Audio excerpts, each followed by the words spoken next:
this summer there were allegations of a toxic work environment at our show, and then there was an investigation.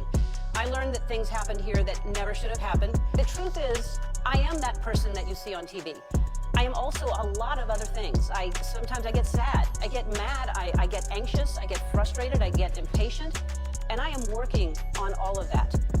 I am a work in progress, and if I've ever let someone down, if I've ever hurt their feelings, I am so sorry for that.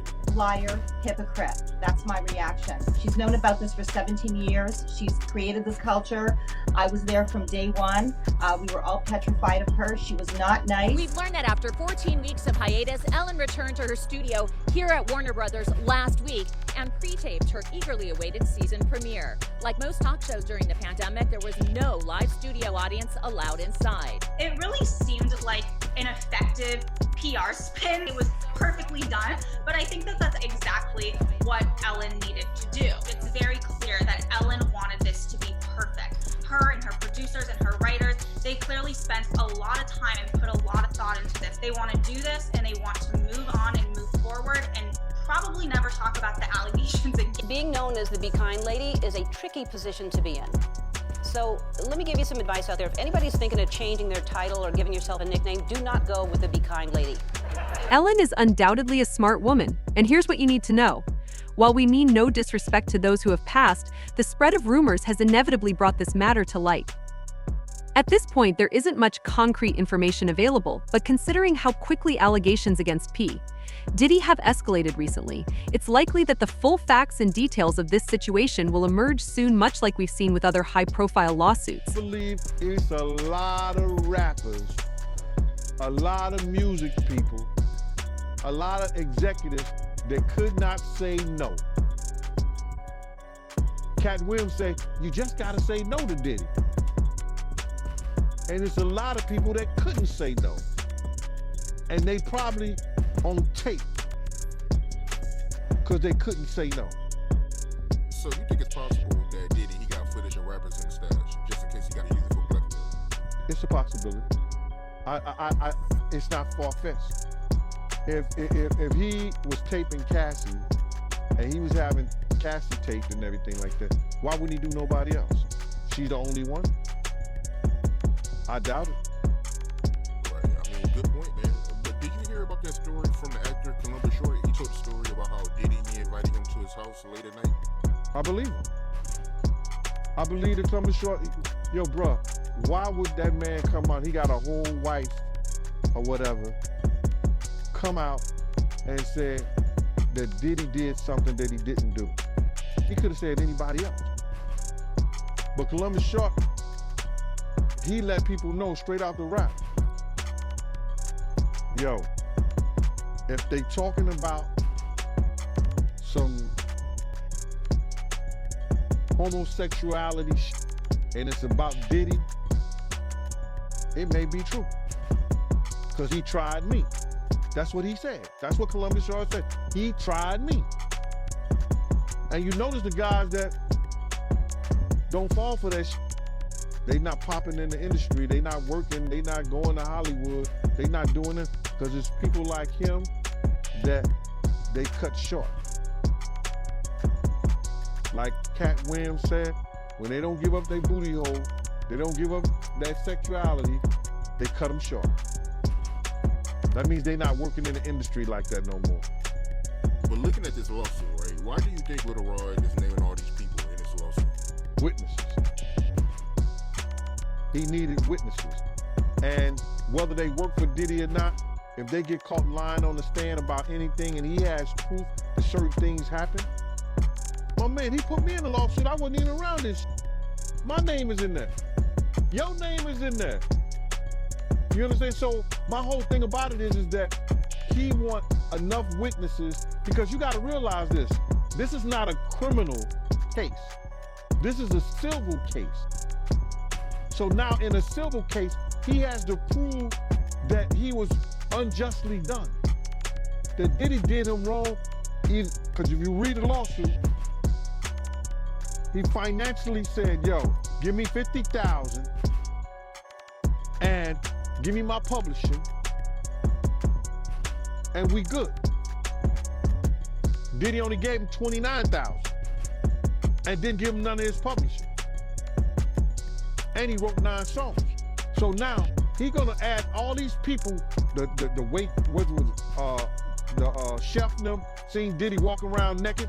One other chef prior to this particular chef made claims and sued Diddy before because he was walking around her naked.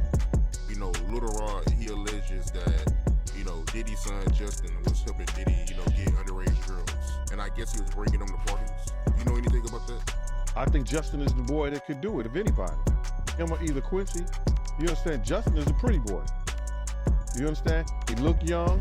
He around that age, what, he about 25, 26 years old? So I don't know about underage, you know, but it's a possibility because you know those girls 16, 15 years old, they gonna like that light skin, that curly hair, you understand? Man, listen here, we got girls that's, what you call them, video vixens. And I ain't gonna mention no names because I don't wanna hear it. They say they was sneaking in the parties at 15 and 16 years old. So why you think 15 and 16-year-olds ain't sneaking in the Diddy party? Diddy is currently facing a media firestorm due to resurfacing accusations from his past. His behavior has come under scrutiny, with Howard Stern notably criticizing him over incidents at one of Diddy's house parties.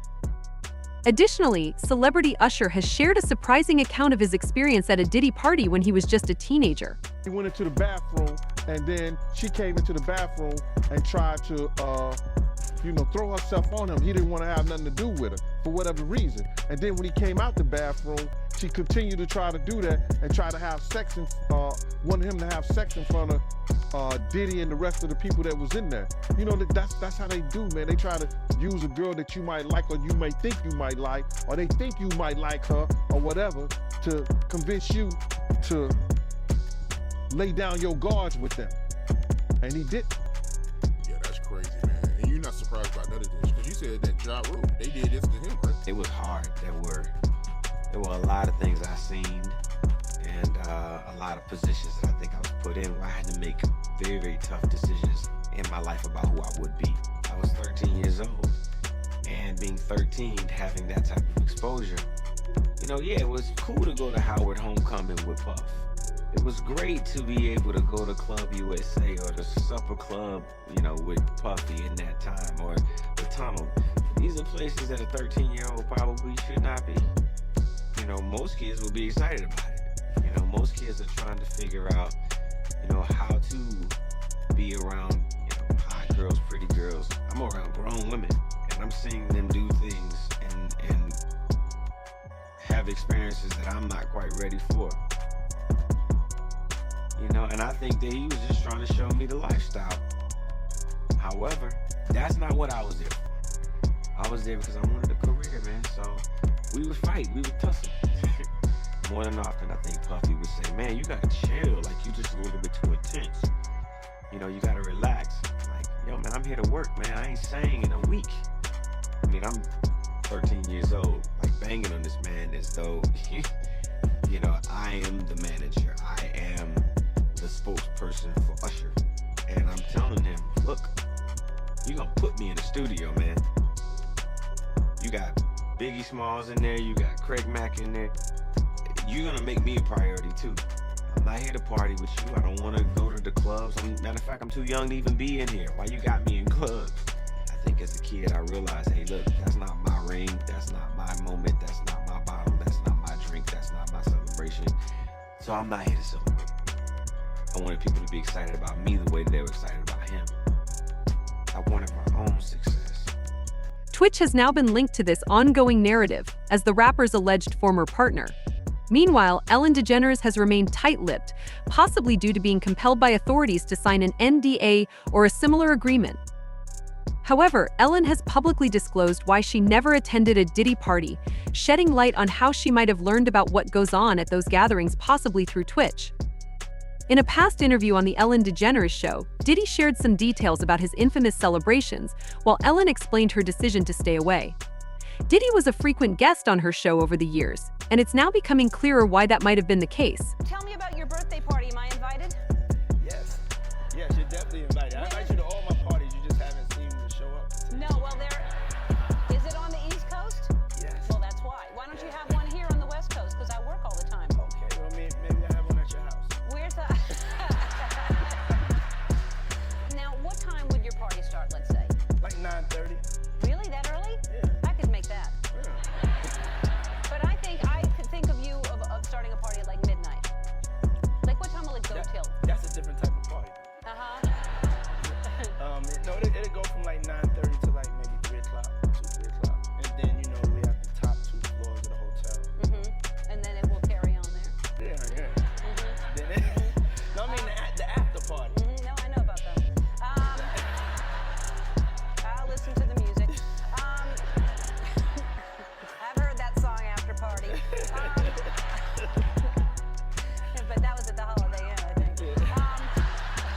Diddy mentioned that the events often start at 9:30 p.m. and end around 2 a.m. However, it's believed that he kept things PG-rated for Ellen's audience.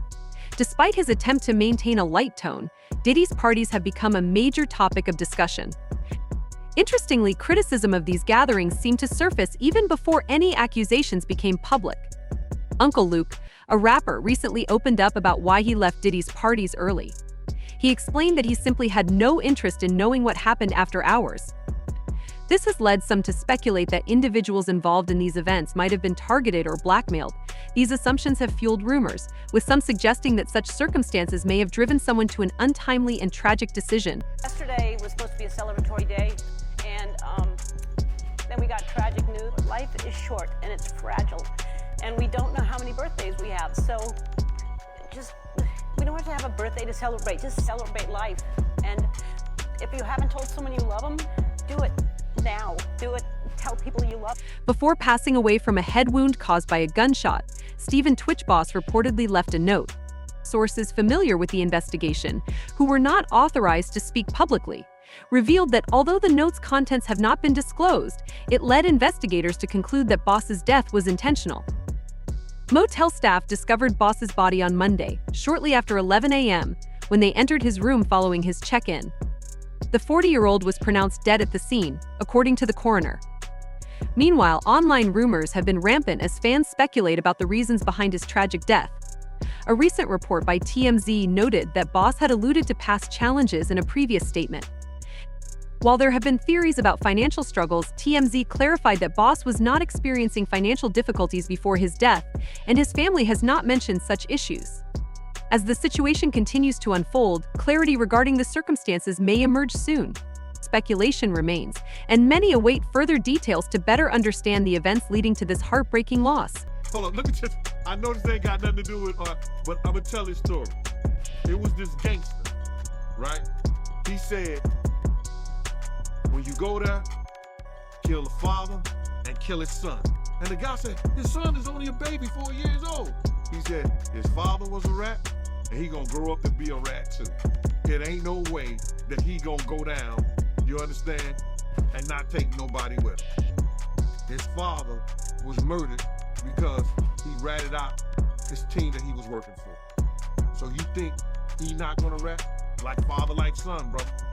That's what I believe. Wow, man, I didn't know that. So Diddy dad was a rat?